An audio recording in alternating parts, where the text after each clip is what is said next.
Konnichiwa, Veronica des. May quick reminder lang ako na baka kailangan mong marinig ngayon. Not everything deserves your reaction. Real talk lang.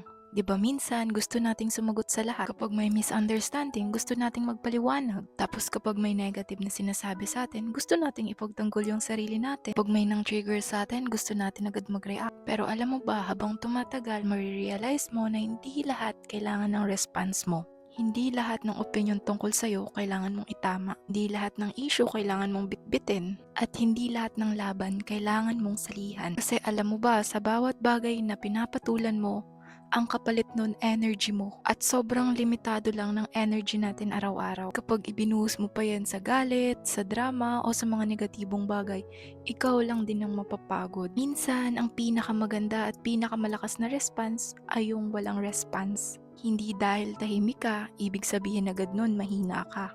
Minsan, pinipili mo lang protektahan ang sarili mo, ang oras mo, at ang peace of mind mo. So choose carefully. Piliin mo kung anong karapat-dapat sa attention mo. Piliin mo lagi kung saan mo ilalagay yung energy mo. Because not everything deserves your reaction. And sometimes, protecting your peace is already a win.